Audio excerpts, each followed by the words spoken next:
Tell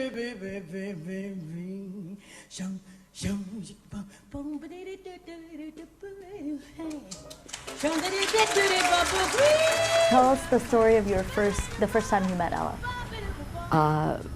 I was petrified. This was Ella Fitzgerald.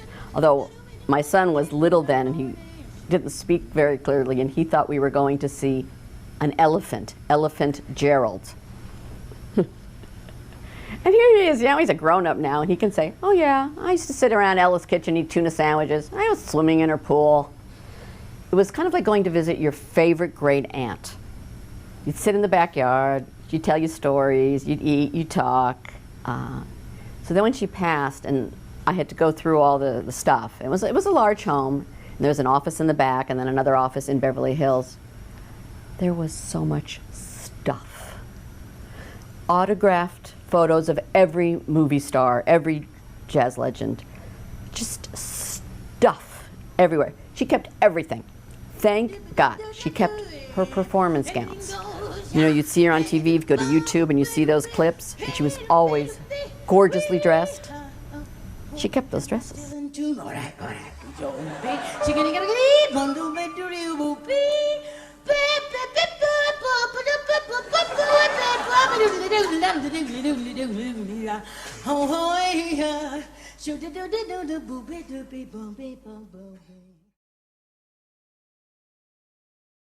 Ella performed there, and she was a headliner. She was on the big marquees, but she couldn't stay in the hotels, and she had to go in through the kitchen. Why? Vegas was segregated. Oh. Black people could perform and make money, but they could not stay at the hotels. The one who changed it was Frank Sinatra. He was going in one day with Sammy Davis Jr., and Sammy said, I have to go in through the kitchen, and Frank Sinatra had a fit. But Ella stayed in a black boarding house on the other side of the railroad tracks. What were some of the things that Ella did to help the civil rights movement? She was very quiet about it. Very quiet, but she would write a lot of checks. Oh, Dr. King's in jail, let's bail him out. She would write songs, she would do benefits. She didn't like to make a fuss, but her manager, Norman Granz, had a rule. Norman Granz was this tall, white, Jewish guy from Boyle Heights, part of LA, and he refused to let any of his jazz people play in a segregated house. There's a book out on it that Tad Hirshhorn wrote. And if he was in Texas and they say, oh, we know that the black people have to sit in the balcony, he'd say, they sit where I tell them to sit, or they don't have to come. And if necessary, Norman would buy every seat in the house and then resell them to people at the door and say, you sit where I tell you to sit, or just don't buy a ticket. Tell my phone to shut up. If you notice, my phone is playing Take Me Out to the Ball Game. Ella Fitzgerald was a ginormous baseball fan. She started out liking the Yankees and then switched to the Dodgers when she moved to LA. I've been a Dodger fan all my life. I have a picture in my office of Ella singing the national anthem at Dodger Stadium, standing on the sacred holy grass of Dodger, the field.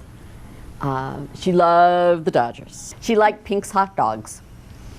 There's a hot dog stand, and I mean it's a stand, in Los Angeles. Been there forever. And even though she was on a pretty strict diet due to her diabetes, every once in a while, she'd say to her driver, Chester, let's go to Pink's. And she'd get in the back of, she had a Rolls Royce. She'd get in the back of her Rolls Royce, and Chester would drive her to Pink's. And she'd sit in the back because she didn't like to draw attention, and he'd get her a dog. And then you never know who would end up sitting in the back seat with her. Could be Billy Crystal, could be someone else, but she loved Pink's hot dogs. You want another crazy thing that nobody knew about Ella? Always. She collected cookbooks. She had beautiful art and gold records and awards everywhere, but literally on every surface of her house and every cupboard were cookbooks from her travels around the world. People knew she liked them. So after she died, Richard's going, what do we do? There's something like 12, 13 big boxes of cookbooks. What do you do with them? Well, librarians know these things. Turns out Harvard University, the Schlesinger Library, which is on the old Radcliffe campus, has a collection of cookbooks. It's a collection of women's history. And I called up Barbara Haber, who was the librarian, who I knew from library circles. And I said, Barbara, would you like Ella's cookbooks? Yes.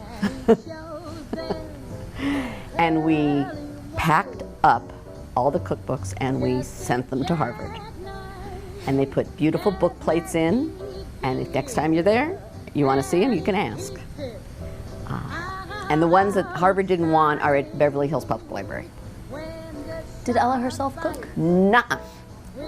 I asked her son, Ray Brown Jr., you know, Ella was married to Ray Brown, the bass player. I said, Ray, he's about my age. I said, did your mother ever cook? No. She would read the cookbooks, right? She'd get a cookbook, she'd read it, take a pen, and say, Rosalie, let's try this one. No, I don't like that one. This one looks really good. And then after they tried it, she'd put in check marks for how much she liked it. So if anyone checks out these books from the library, they'll see Ella's. They will. They'll see Ella's. And if you ever want to do a dinner party based on jazz legends, I have a couple of cookbooks at the foundation. She liked chicken. The favorite quote is, hers is, the only thing better than singing is more singing. Yeah, she loved to perform. She was shy. She never knew how famous she was, but you put her up on stage, and it was completely. But what I can't understand is, in those days, everybody smoked. Not Ella, she never smoked. But she had to perform in these clubs where you could hardly breathe. I don't know how she did it. You know, around the world, Ella live in Japan, in Switzerland, in France, in Hamburg, the time Ella in Berlin, where she was singing Mac the Knife, which was the hot song, and she forgot the lyrics. She made them up on the spot. She just kept on singing. She won a Grammy Award for that. She won 13 Grammy Awards during her life. Norman Granz, her manager, was given a Lifetime Achievement Grammy, and he was a dear man, but he was grumpy. And he said to Richard, I don't want this thing. I'll have to throw it out. And Richard said, you can't throw that out, it's a Grammy Award. I don't want it. So it's now in the Ella Fitzgerald Charitable Foundation office. I dust it carefully.